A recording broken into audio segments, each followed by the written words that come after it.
Fala galera, tudo bem? Aqui é o professor Rafael do Física Sem Educação. A pedido de vocês para falar um pouco sobre a história da física, eu semanalmente eu tenho postado um vídeo que se chama Que Físico é Este? E hoje eu vou falar com vocês sobre Hans Christian Ørsted.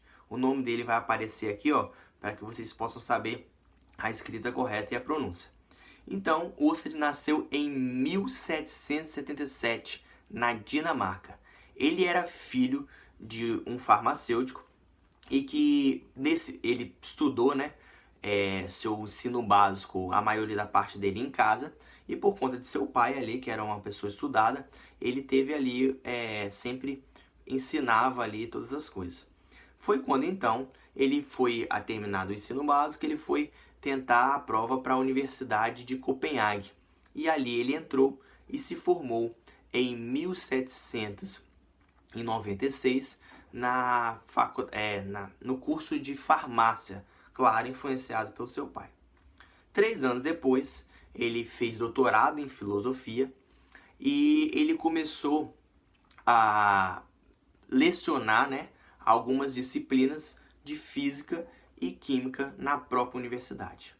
Em 1801, ele ganhou uma bolsa para estudar, para viajar pela Europa, a fim de aprimorar os seus estudos, Foi quando, na Alemanha, ele conheceu um outro físico que se chamava Johann Peter.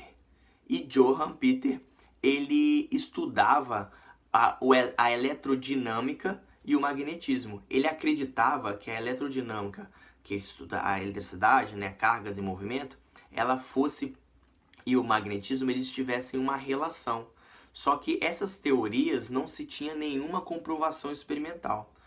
Quando o Ørsted olhou aquilo ali, ele ficou encantado. Por quê? Porque ele acreditava também, ele acreditou nessa relação, justamente porque ele acreditava que a natureza, ela se comportava de forma unificada, ela era uma coisa só. Então essas teorias, esses dois fenômenos, eles não poderiam estar separados, eles tinham que de alguma forma se relacionar.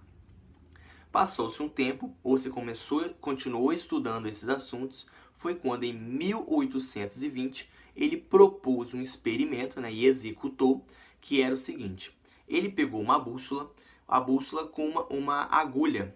E não sei se todo mundo sabe, a agulha da bússola, ela é imantada. Ela tem influência, se tiver um campo magnético, ela vai se movimentar, o campo magnético da Terra, E ele pegou essa bússola e, paralelamente a essa bússola, ele fez ali um circuito. Que esse circuito tinha uma fonte e um fio ali passando no circuito.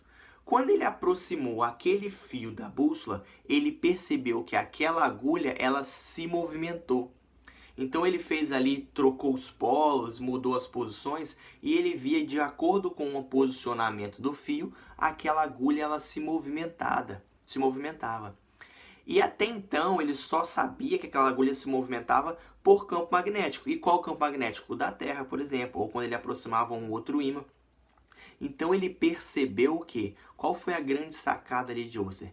Que a corrente elétrica, que é ali a passagem dos elétrons pelo fio, ela gerava campo magnético. Justamente porque ele percebeu que quando a agulha se movimentava, ela só poderia se movimentar se tivesse, a existência de um outro campo magnético para influenciar esse movimento. E foi quando ele teve essa grande sacada, que era corrente elétrica gera campo magnético. Mais para frente, aí outros físicos começaram a estudar muito esse assunto e Maxwell lá na frente conseguiu até descrever, matematicamente esses fenômenos. Mas a importância desse experimento de Ørsted e principalmente a vida dele, o estudo dele, teve grande valia justamente pela possibilidade dessa unificação, ou seja, ele experimentou uma teoria e ele comprovou experimentalmente aquela teoria. E qual que é a importância disso para o nosso dia de hoje? Praticamente todos os nossos equipamentos, computador, celular, todas as nossas tecnologias, elas utilizam desse conceito aí de energia elétrica gera campo magnético. Então, se não tivesse existido Ørsted, ou se ele não tivesse experimentado isso naquela época, talvez mais para frente, talvez nós não estaríamos tão desenvolvidos ou desenvolvidos ao ponto que estamos tecnologicamente, tá bom? Fica aí a dica, espero que vocês tenham gostado do Que Físico é Esse de hoje. E gostaria que vocês comentassem aí o que vocês acharam e alguma sugestão para melhorar os vídeos, melhorar esse canal, porque é muito importante para a gente saber a opinião de vocês, tá bom? Valeu!